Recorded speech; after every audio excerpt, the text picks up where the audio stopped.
Shangaa unatembea ulilala tu vizuri, una changamoto yoyote, unaamka huko mahututi, unapeleka hospitalini, nasema mtu fulani ameshafariki.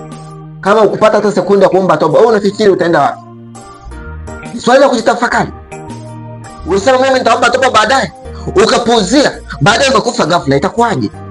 Upo kwenye gari limepasuka, unaondoka. Bwana Yesu asifiwe sana. Naitwa Pastor Cleophas Ponsiani wa kanisa la House of Glory International Church. Makao makuu iko Dodoma mjini Mikanga East. Liko chini ya Bishop Livingstone Somba Mwambapa. Ni askofu mkuu wa kanisa.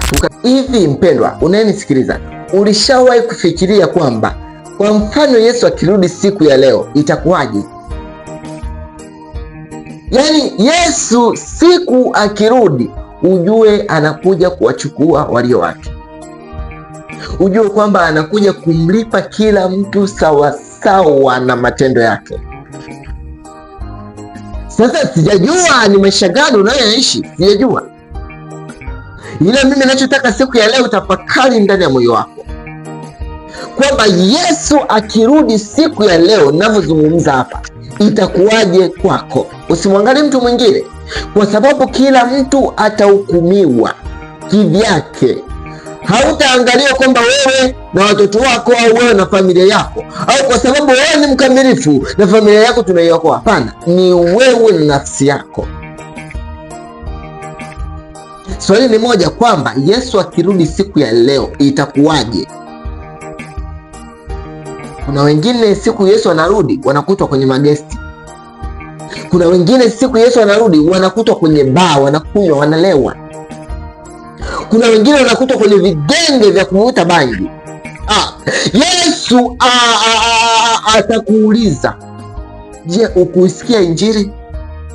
Injili uliisikia, ulihubiriwa kila sehemu, kila mahali Injili uliambiwa kwamba badilika, mpokee Yesu Kristo katika maisha yako. Badilika, mpokee Yesu ambaye ni njia ya kweli na uzima. Lakini ukakosa kusikiliza, ukapuzia. Mwisho wa siku, muda wa kiyama umefika. Utakuwa mgeni wa nani? Mpendwa, utakuwa mgeni wa nani? Hatuna njia nyingine bali ni Yesu peke yake. Yesu ndio njia ya kweli na uzima. Ukimpata yeye katika maisha yako, umeyapata yote. Pengine kuna maisha unayoyaishi ambayo hayampendezi Mungu. Ukimpata Yesu Kristo katika maisha yako, Yesu anarekebisha vilivyoharibika. Hakuna mkamilifu hapa duniani. Wewe kimsingi ni wewe kumkiri Yesu Kristo, kumkubali Yesu Kristo katika maisha yako. Ili pale ambapo utakuwa na mapungufu, Yesu Kristo atakusaidia. Swali, Yesu akirudi leo itakuwaje? Ukisoma katika tukisoma Mwanzo sura ya 7, inaonyesha kwamba Bwana akamwambia Nuhu, ingia wewe na jamaa yako yote katika safina, kwa maana nimekuona wewe mwenye haki mbele zangu katika kizazi hiki. Kwa maana hiyo, Mungu alikuwa anamwambia Nuhu awatenge watoto wake na wanyama baadhi katika safina. Lengo inaelekea kuharibu, kuwafutilia mbali waliokuwa wanatenda maasi. Kwa maana hiyo, Mungu Yesu Kristo mwenyewe atawachukua walio wake, wale ambao hawakukubali kupokea Injili, hawakumkubali Yesu Kristo katika maisha yao. Mwisho wao utakuwa ni ziwa la moto, na kila mtu atalipwa na matendo yake. Ukikubali Injili, ziwa la moto. Ulimpokea Yesu Kristo, ukamwamini, ukaishi sawa sawa na mapenzi yake, unaingia katika uzima milele. Na nafasi ulionayo mpendwa ni sasa. Nafasi ya kumpokea Yesu Kristo ni sasa. Nafasi ya kumkiri Yesu Kristo ni sasa. Hakuna wakati mwingine zaidi ya sasa. Haujui ni muda gani utaondoka hapa duniani. Ni wewe kuchukua hatua kumkubali leo hii unavyosikia sauti hii. Usije ukasema mimi nitakuja nimkubali tu huko mbele. Hapana, ni muda huu, kwa sababu haujui ni muda gani utatoka hapa duniani. Unashangaa unatembea ulilala tu vizuri, una changamoto yoyote, unaamka huko mahututi, unapeleka hospitalini, wanasema mtu fulani ameshafariki. Kama ukupata hata sekunde ya kuomba toba, wewe unafikiri utaenda wapi? Ni swali la kujitafakari. Unasema mimi nitaomba toba baadaye, ukapuuzia, baadaye unakufa ghafla, itakuwaje?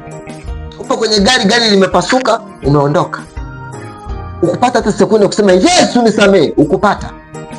Kwa sababu na hiyo ni rehema, ni neema. Upate hiyo nafasi ya kuomba toba wakati una pumzi, una uhai, unazo nguvu, unayo masikio. Hebu mpendwa, Yesu Kristo anakupenda. Ni wewe kuchukua hatua kujikabidhi kwake. Maisha hapa duniani ni ya muda, ni maisha ya kupita tu. Maisha hapa duniani yana ukomo, na ndio maana utasikia leo amekufa mtu fulani, kesho mtu fulani. Haujui ratiba yako ni ipi. Hakuna anayejua ratiba yake. Kwa hiyo Mungu akusaidie sana, Mungu akusaidie sana uishi katika mapenzi yake, ili siku ukiondoka uingie katika uzima milele. Amen. Basi yamkini kuna maisha ambayo unayapitia ambayo hayampendezi Mungu katika maisha yako. Umetamani kurejea nyumbani kwa Bwana lakini imeshindikana. Nataka nikutamikie kwamba Mungu sio mwepesi wa hasira, ni mwingi wa rehema. Ukisoma Isaya 1:18, maandiko matakatifu yanasema, aya, njooni tusemezane, asema Bwana, dhambi zenu zitapokuwa nyekundu sana, zitakuwa nyeupe kama theluji. Zitapokuwa nyekundu kama bendera, zitakuwa kama sufu.